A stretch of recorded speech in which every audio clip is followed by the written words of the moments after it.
I did my PhD in a very specific field called pharmacokinetics, which is it's how you develop a drug in humans, like how much dose you're supposed to give a human patient, and then how do you advance that drug from a small set of patients to like the big population. How do you try and get that drug through all of the stages coming from animals going up to humans?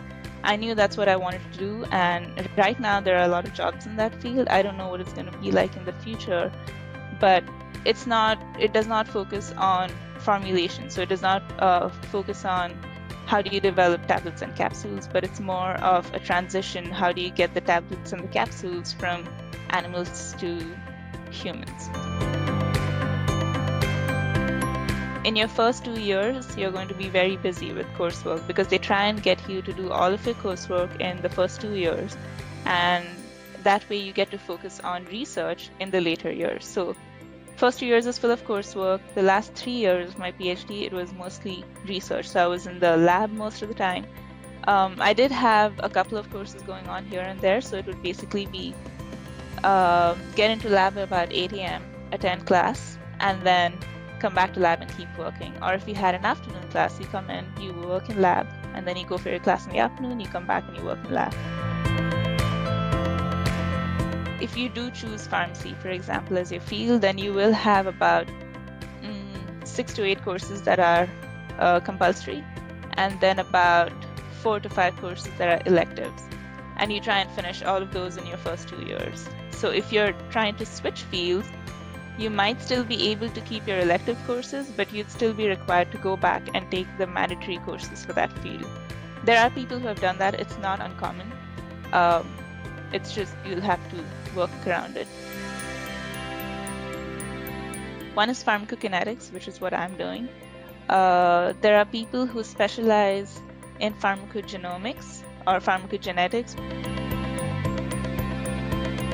Lab work can be very intensive depending on the kind of project you get. So like I said, my project involved work with animals. So there was a lot of late nights in labs. There was also a lot of work at home. So once you get home, I also had a modeling project. So basically I was with my computer the whole time once I was at home.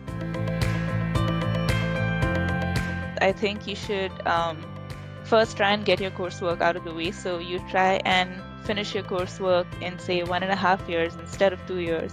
It's going to be very hectic, but it's doable. And then your research project, you need to pick a project that won't delay your PhD. So basically you need to try and talk to your seniors maybe about the kind of a project it's going to be, and also about the expectations the professor is going to have of you when you're on that project. Every lab you join, they have a training phase where they teach you all of the methods that are used in lab and what you're expected to work in. They'll talk about your specific project. Someone's going to train you in that project, so you're not expected to know everything beforehand. You can have some background information on it, like you can read up on the basics of the field and just like a broad outline of what the lab deals with.